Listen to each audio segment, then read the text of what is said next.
My name is Hector, and this speech is for CTA 103. How many of us have been in a room full of chaos? Or who of us has had a boss who just doesn't get us?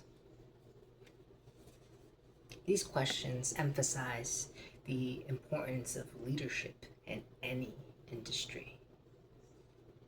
In my day-to-day responsibilities, I'm in charge of setting the standards for our culture in the work environment. And these responsibilities are comprised of team interactions as well as administrative tasks that can be so tedious at times, but nonetheless are part of a requirement in my leadership position. And we all know how important leaders are in any industry, right? But we might not know what kind of leadership styles are out there, especially when we're new to our position and starting our leadership journey.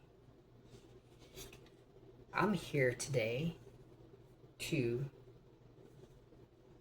inform us about 6 leadership styles out there derived from Daniel Goleman's book. I'll be going over them by 2 groups.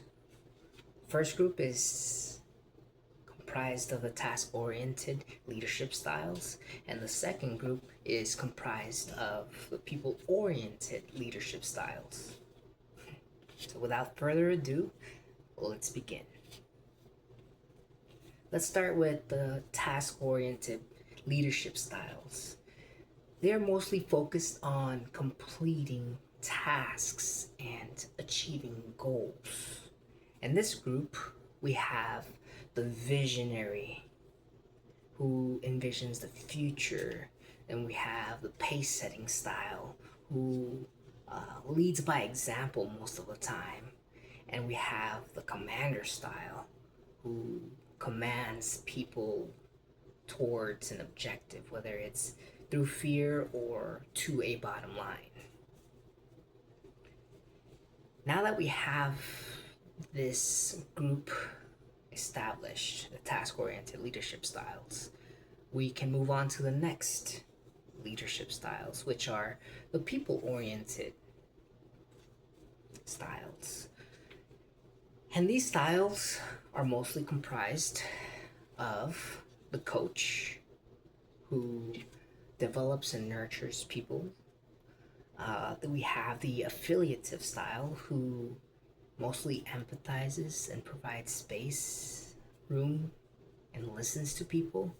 And we have the democratic style who focuses on including everyone's input.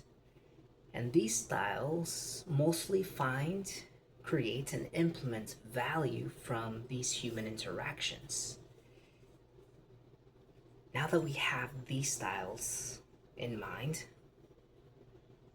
we can move on to the importance of both of these styles.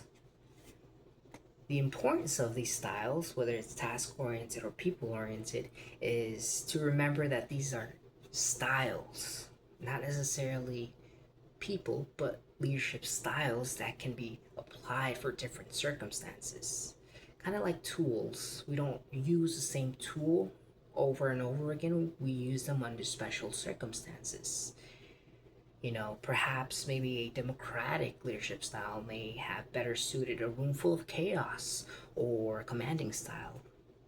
Perhaps a coach or an affiliative leadership style may suit our mentorship meetings better to enable our bosses to actually get us, to understand us.